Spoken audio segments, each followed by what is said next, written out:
साथ मयंक बाफना है। मयंक जी पूछिए, क्या सवाल है आपका? इनको 1400 से लिया हुआ था 200 से, आगे क्या करें? लंबे टाइम होल्ड करें या फिर लगातार नीचे जा रहा है? ओके, अदानी ग्रीन बिल्कुल काफी तेजी से नीचे आया है। सितंबर में, इस साल ही सितंबर में 2000 के ऊपर का भाव था, नवंबर में 1700 के ऊपर का भाव था। वहां से देखे तो तेज गिरावट आई है, आधा हो चुका है अपने हाई से।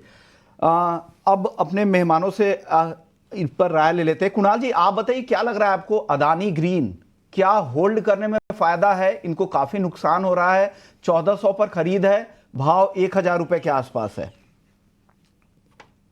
सबसे पहले व्यू जानना जरूरी है कि कौन से व्यू के साथ लिया था, शॉर्ट टर्म, लॉन्ग टर्म या मीडियम टर्म। क्योंकि अगर लॉन्ग टर्म की बात करूँ तो एक अच्छी खासी रैली आने वाले दिनों में स्टॉक दिखा सकता है। अच्छे खासे सपोर्ट के पास है।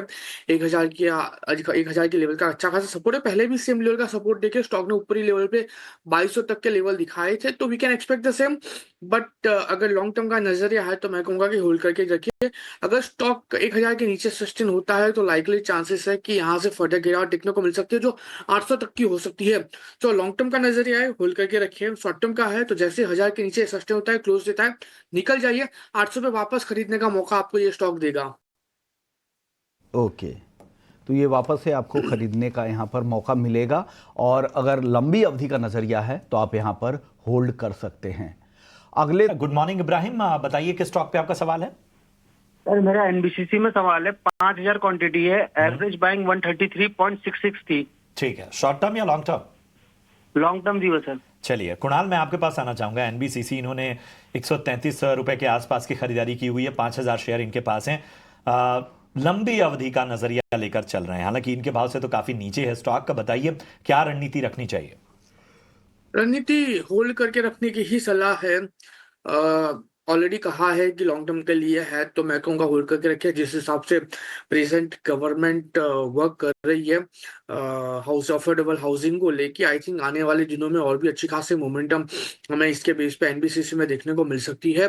9365 के अराउंड होल्ड करके चलिए। मैं कहूँगा कि आप यहाँ पे एक बार एवरेज करके भी चल सकते हो। ऊपरी लेवल पे 106 का एक इंटरमीडिएट रेजिस्टेंस है, वो जैसे ही ब्रेक होगा 130 140 तो आपको देखने को मिल सकता है। लेकिन अगर लॉन्ग टर्म की बात करें तो 180 तक के भी लेवल ये स्टॉक आने वाले दिनों में हमें दिखाने के लिए रेडी हो जाएगा। सो आप होल्ड करके रखिए और यहाँ प्रेजेंट लेवल पे एवरेज करके भी चल सकते हैं।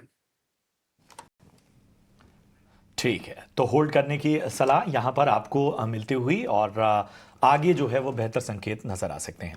चलिए यहां रुकेंगे एक छोटे से ब्रेक के लिए। ब्रेक है चंडीगढ़ से। अनिल जी पूछिए, क्या सवाल है आपके पास?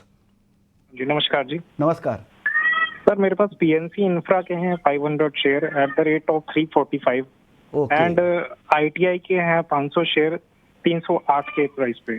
300 आईडीबीआई लॉन्ग टर्म का ITI sir, ITI. Okay okay, चलिए पीएनसी इंफ्रा पे ध्वनि जी का राय ले लेते हैं। पीएनसी इंफ्रा आपको कैसा दिख रहा है? यहां से इनको अभी नुकसान हो रहा है क्योंकि खरीद भाव 345 का है और मौजूदा भाव 300 के आसपास का है। ध्वनि जी, क्या करना चाहिए? वेट करना चाहिए इनको?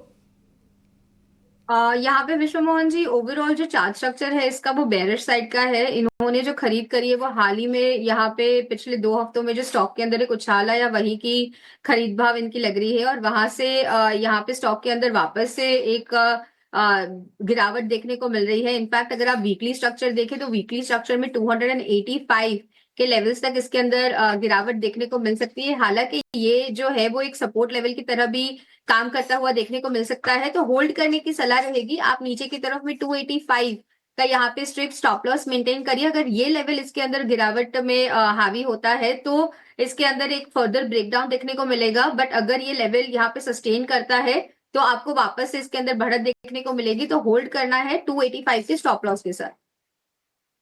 तो होल्ड करना है